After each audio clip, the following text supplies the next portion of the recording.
প্রিয় অষ্টম শ্রেণীর ছাত্রছাত্রীরা, রাত পোহালেই তোমাদের ইংরাজি পরীক্ষা। সেকেন্ড ইউনিট টেস্ট ইংলিশ সাবজেক্টের ওপর একটি চূড়ান্ত গুরুত্বপূর্ণ মডেল কোশ্চেন পেপার নিয়ে হাজির হয়েছি। এই কোশ্চেন পেপারটি তোমাদের পরীক্ষার জন্য ভীষণ গুরুত্বপূর্ণ হতে চলেছে। তার কিছু কারণ রয়েছে। এই কোশ্চেন পেপারে থাকা সিন আনসিন থেকে যে প্যাসেজ রয়েছে সেটা তোমাদের পরীক্ষাতে কমন আসার ভীষণভাবে সম্ভব রয়েছে। পাশাপাশি গ্রামার এবং রাইটিং সেকশন থেকে যে রাইটিংগুলো রয়েছে সেগুলিও তোমাদের পরীক্ষাতে আসার খুব বেশি চান্স রয়েছে। কাজেই তোমরা যারা ইংরাজি পরীক্ষাতে দুর্দান্ত ফলাফল করতে চাইছো, অবশ্যই এই কোশ্চেন পেপারটি সম্পূর্ণটা দেখো। আমরা পুরো কোশ্চেন পেপারটি অ্যান্সার সহ আলোচনা করে দেবো। চলো শুরু করা যাক। ফার্স্ট অফ অল রয়েছে section A, reading comprehension seen. Number 1, read the following passage and answer the question which follow. অর্থাৎ এখানে একটি প্যাসেজ তোমাদের রয়েছে, তোমাদের পাঠ্য বই থেকে গদ্যাংশের একটি অংশ তুলে দেওয়া রয়েছে, যেটা তোমাদেরকে ভালো করে রিড করতে হবে। দেন এর বেসিসে নিচে যে কোশ্চেনগুলো রয়েছে সেগুলোর অ্যান্সার করতে হবে। সো প্যাসেজটি ভালো করে দেখো। লেখা রয়েছে, suddenly September heard to tweet just behind her ear. অর্থাৎ হঠাৎ সেপ্টেম্বর তার কানের ঠিক পিছনে থেকে টুইট শব্দ শুনতে পেল। এরপর রয়েছে, the bird had come in quietly. পাখিটি চুপচাপ ভেতরে এসে গিয়েছিল। এরপর রয়েছে, September felt her heart go thump against her chest. অর্থাৎ সেপ্টেম্বর অনুভব করলো যে তার বুকের ভিতরের হৃৎপিণ্ড ধক ধক করছে, মানে হঠাৎ কিছু সে শুনতে পেল তো, যার জন্য এই বিষয়টা। এরপর রয়েছে, and she made up her mind to take no more risk. অর্থাৎ সে আর কিন্তু ঝুঁকি কোনো নেবে না বলে সিদ্ধান্ত নিয়েছিল। সে put up her hand and took hold of the bird. এরপর সে হাত বাড়িয়ে পাখিটিকে ধরে ফেললো। The bird was quite used to this so he suspected nothing. অর্থাৎ পাখিটি এ বিষয়ে অভ্যস্ত ছিল, তাই তার কোনো সন্দেহ হয়নি। He was surprised when she carried him to the cage. অর্থাৎ সে অবাক হয়ে গেল যখন সেপ্টেম্বর তাকে খাঁচার কাছে নিয়ে গেল। Put him in and shot the door in him. অর্থাৎ তাকে খাঁচার ভেতর রেখে দরজাটি বন্ধ করে দিল। এই গল্পটিকে তোমরা ভালো করে রিড করে নাও নিজেরা, কারণ এইভাবে প্রতিটা লাইন ধরে ধরে আলোচনা করতে গেলে ভিডিওটি অনেকটা লম্বা হয়ে যাবে। তোমরা নিজেরাও পড়ে নিতে পারবে।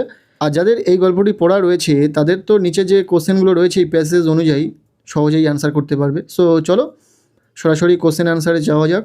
অ্যাট ফার্স্ট রয়েছে, চুজ দ্য কারেক্ট অল্টারনেটিভস। এখানে 5 মার্কস রয়েছে। এখানে 5টি এমসিকিউ বেসড কোশ্চেনের অ্যান্সার করতে হবে।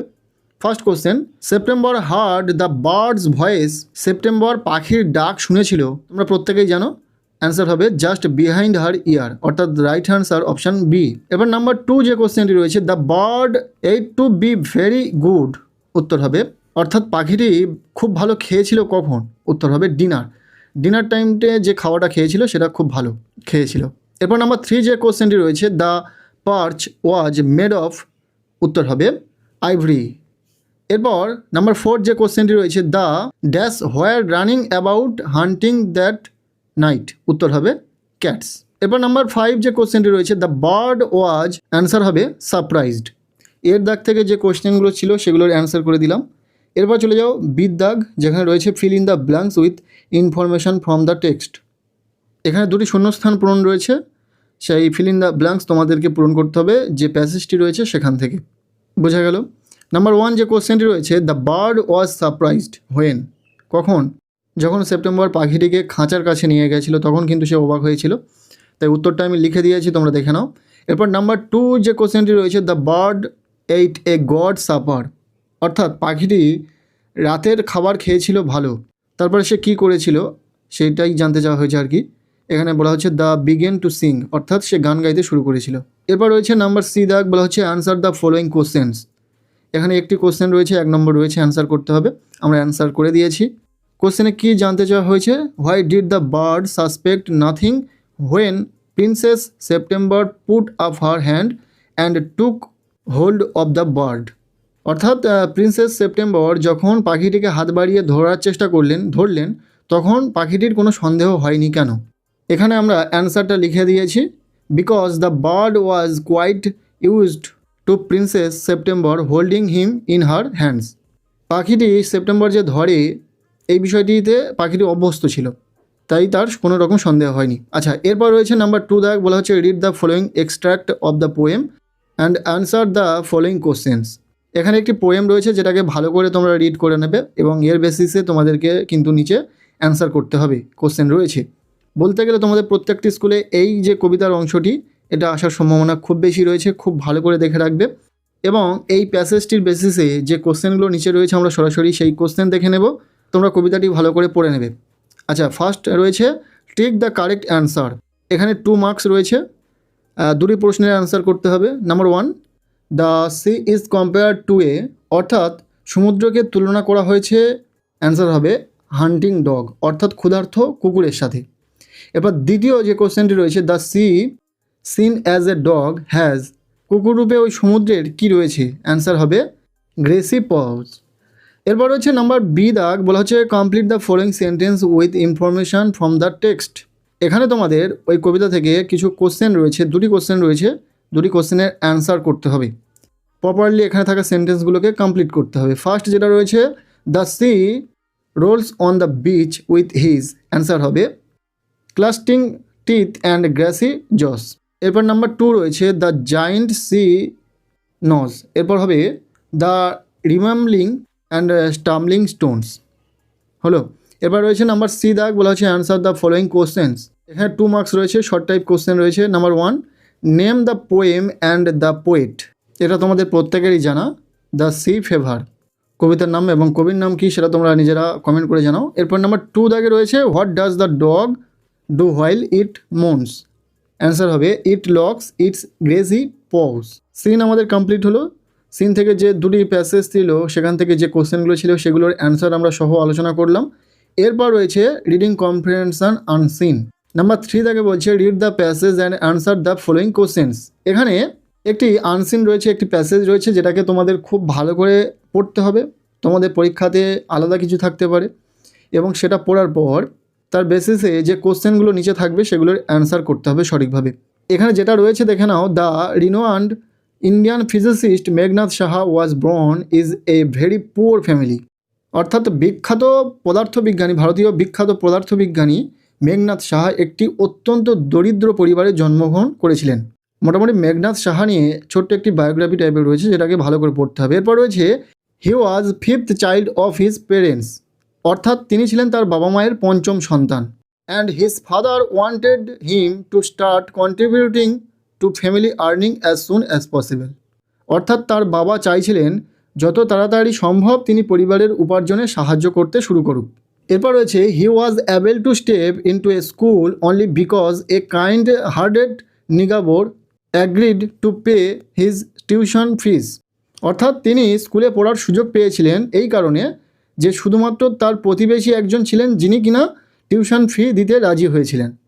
এরপর রয়েছে his school was 14 kilometre away and he had to walk to school and back home everyday, অর্থাৎ তার স্কুল ছিল 14 কিলোমিটার দূরে, তাকে প্রতিদিন হেঁটে স্কুলে যেতে হতো এবং বাড়ি ফিরতে হতো।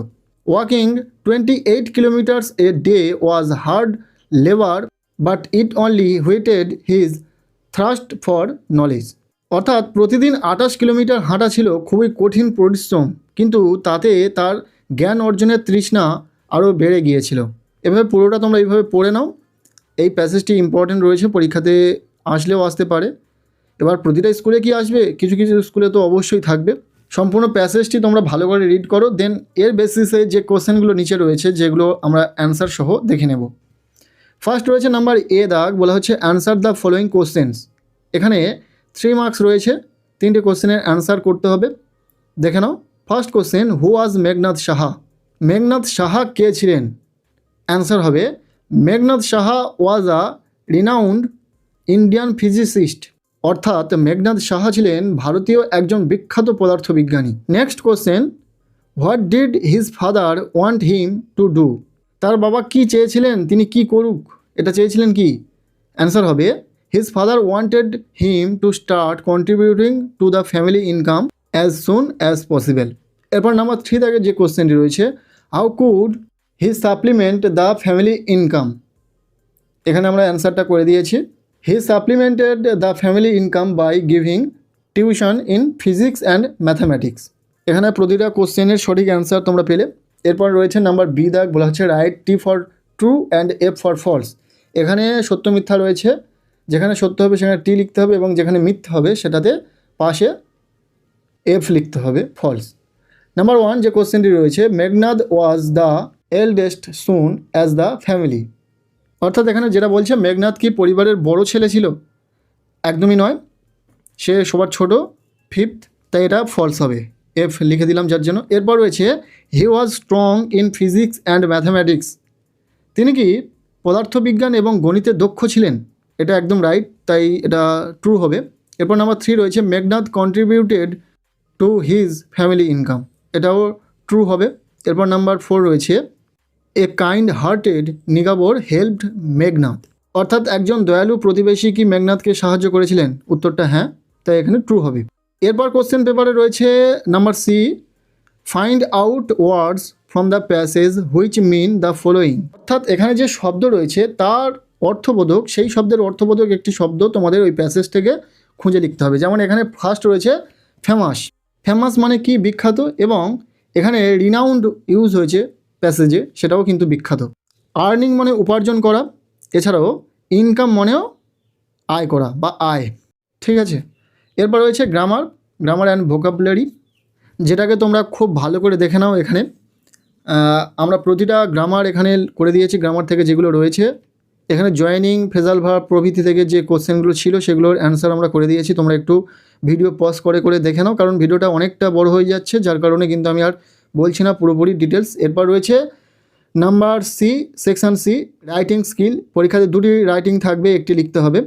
এখানে দুটি রাইটিং রয়েছে, যেটা ফার্স্ট রয়েছে write a letter to your friend describing how you have spent your summer vacation. এবং সেকেন্ডে রয়েছে একটি স্টোরি। তোমাদের পরীক্ষাতেও স্টোরি ইম্পর্টেন্ট, এছাড়াও প্যারাগ্রাফ এবং লেটার রাইটিংও ইম্পর্টেন্ট রয়েছে। সেগুলোর ওপর যদি তোমাদের সাজেশন প্রয়োজন হয় অবশ্যই কমেন্ট সেকশানে জানাও, আমরা সাজেশন দিয়ে দেবো। আজকের এই ভিডিওটি তোমাদের কেমন লাগলো অবশ্যই কমেন্ট সেকশানে জানাও। ভিডিওটি ভালো লেগে থাকলে লাইক করে দাও, চ্যানেলে নতুন হলে চ্যানেলটিকে সাবস্ক্রাইব করে রাখো, আর পারলে প্রচুর প্রচুর শেয়ার করে দাও। প্রত্যেকের ইংরাজি পরীক্ষা খুব ভালো হোক, সবার জন্য শুভকামনা রইল।